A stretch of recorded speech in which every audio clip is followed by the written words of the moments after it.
माइंडस्टिक्स foundation trust प्रस्तुत पिक्सेलची कला. नमस्कार.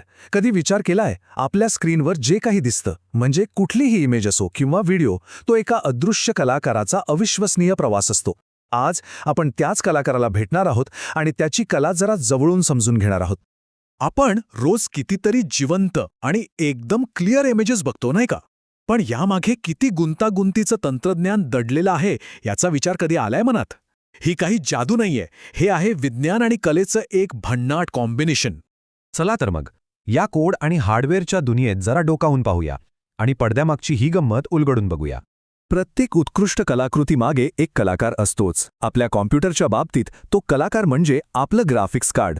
तोच पडद्याआड राहून आपल्यासाठी एक संपूर्ण व्हिज्युअल जग तयार करत असतो. बरं, मग हे ग्राफिक्स कार्ड म्हणजे नेमकं काय असतं? असं समजा की CPU म्हणजे तुमच्या कॉम्प्युटरचा लॉजिकल ब्रेन, जो सगळी आकडेमोड करतो.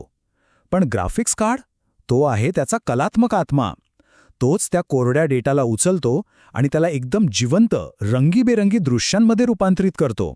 आता या कलाकाराच्या टूलकिटवर एक नजर टाकूया. GPU म्हणजे त्याचा मेंदू, जो सगळी कॅल्क्युलेशन्स करतो. ग्राफिक्स मेमरी म्हणजे त्याची कलर पॅलेट, जिथे तो चित्रासाठी लागणारे रंग आणि डेटा ठेवतो. बायोस त्याला काय करायचंय याच्या सूचना देतं आणि आउटपुट पोर्ट्सद्वारे तो आपलं चित्र मॉनिटरपर्यंत पोहोचवतो. आणि हो, हे सगळं करत असताना तो शांत राहावा म्हणून कूलिंग फॅन त्याला मदत करतो. ओके, तर आता आपल्याला आपला कलाकार आणि त्याची साधनं माहिती झाली आहेत.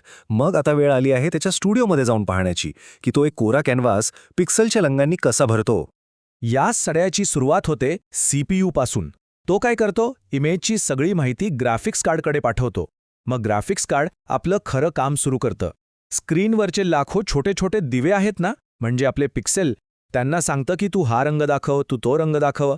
आणि मग फायनली एका केबलमधून ही तयार झालेली कलाकृती थेट आपल्या डोळ्यांसमोर आपल्या मॉनिटरवर येते. प्रत्येक कलाकाराला चित्र काढायला एक कॅनव्हास लागतोच. आपल्या ग्राफिक्स कार्डसाठी तो कॅनव्हास म्हणजे आपला मॉनिटर. पण सगळे कॅनव्हास म्हणजे सगळे मॉनिटर्स काही एकसारखे नसतात. पहिला प्रकार आहे TFT मॉनिटर. आता याच्या नावावर जाऊ नका. सोप्या भाषेत सांगायचं तर इथे प्रत्येक छोट्या दिव्यामागे म्हणजे प्रत्येक पिक्सेल मागे एक छोटा स्विच असतो. यामुळे ना कंट्रोल एकदम अचूक मिळतो आणि चित्र एकदम शार्प दिसतं. म्हणूनच प्रोफेशनल कामांसाठी किंवा जिथे रंगांची अचूकता महत्त्वाची असते तिथे हे मॉनिटर्स जास्त वापरले जातात. आणि दुसरा प्रकार म्हणजे प्लाझ्मा स्क्रीन. हे मॉनिटर्स म्हणजे जणू काही सिनेमाचा पडदाच. यांचे रंग खूप गडद आणि जिवंत असतात आणि तुम्ही कोणत्याही कोपऱ्यातून पाहिलं तरी चित्र तेवढंच स्पष्ट दिसतं. त्यामुळे घरी चित्रपट पाहण्याच्या अनुभवासाठी हे एकेकाळी खूपच लोकप्रिय होते. पण प्रत्येक टेक्नॉलॉजीची एक दुसरी बाजू असतेच नाही का? प्लाझ्मा स्क्रीनचा व्ह्यूइंग अँगल आणि कॉन्ट्रास्ट जरी भारी असला तरी त्यांच्या काही मर्यादा होत्या. स्क्रीन बर्न इन ही एक मोठी समस्या होती. म्हणजे कधीकधी TV चॅनलचा लोगो कायमचा स्क्रीनवर दिसायचा. शिवाय ते वीजही जास्त वापरायचे आणि बरेच जड असायचे. आपला कलाकार आणि कॅनव्हास तर तयार आहे, पण त्यांना जोडणारं काय? ती आहे केबल. तुम्ही जुन्या निळा VGA पोर्टपासून ते आजच्या वेगवान HDMI आणि डिस्प्ले पोर्टपर्यंत अनेक प्रकार पाहिले असतील. प्रत्येक नवीन प्रकार हा जास्त चांगल्या क्वालिटीचा आणि जास्त डेटा पाठवण्यासाठीच बनवला गेला आहे. चला, आता जरा इतिहासात डोकावूया. कम्प्युटर ग्राफिक्सची भाषा गेल्या काही वर्षात कशी बदलली आहे हे पाहणं खरंच खूप इंटरेस्टिंग आहे. सुरुवात झाली होती MDA पासून, आठवतंय? काळ्या स्क्रीनवर फक्त पांढरी किंवा हिरवी अक्षरं. मग आलं CGA आणि कम्प्युटरच्या जगात अक्षरशः रंग आले. फक्त 16 होते, पण ती एक क्रांती होती खरंच. EGAने तेच रंग जरा अजून स्पष्ट केले आणि मग आलं VGA. अरे वाह, हे तर कित्येक वर्ष आपल्या सगळ्यांच्या कम्प्युटरचा एक अविभाज्य भाग होतं. SVGAने तर या प्रवासाला एका वेगळ्याच उंचीवर नेलं. तिथे आपल्याला लाखो रंग आणि हाय रेझोल्यूशन मिळालं. विचार करा, किती कमी वेळात आपण फक्त टेक्स्ट बघण्यापासून ते फोटोंसारख्या दिसणाऱ्या इमेजेसपर्यंत पोहोचलो. आणि मग आलाय खराखुरा game changer, 3D acceleration cards. याच्या आधी ना कॉम्प्युटरच्या CPUला 3D जग तयार करण्यासाठी खूप मेहनत घ्यावी लागायची. पण या कार्ड्सनी ते काम स्वतःवर घेतलं आणि यामुळेच आज आपण इतके वास्तववादी व्हिडिओ गेम्स खेळू शकतो आणि चित्रपटांमध्ये अविश्वसनीय स्पेशल इफेक्ट्स पाहू शकतो. ही एक खरी क्रांती होती, यात शंका नाही. कलाकार आपलं काम करतोच, पण आपल्यालाही आपल्या कॅनव्हासवर म्हणजे मॉनिटरवर थोडंफार नियंत्रण मिळतं. चला पाहूया कसं. तुमचा कलाकार त्याचं काम करतो, पण अंतिम चित्र कसं दिसावं यावर आपलंही नियंत्रण असतं. तुमच्या मॉनिटरवर अनेक सेटिंग्ज असतील, पण या 3 गोष्टी लक्षात ठेवा. ब्राईटनेस म्हणजे चित्रातला प्रकाश, कॉन्ट्रास्ट म्हणजे रंगांमधली खोली आणि पोझिशन म्हणजे चित्राची मांडणी.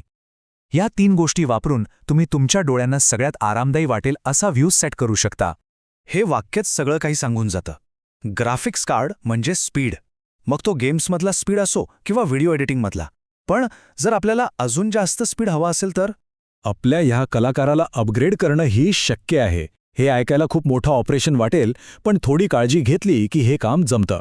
सोप्या भाषेत सांगायचं तर कम्प्युटरचं केस उघडून जुन्या कार्डच्या जागी नवीन, जास्त पॉवरफुल कार्ड बसवायचं.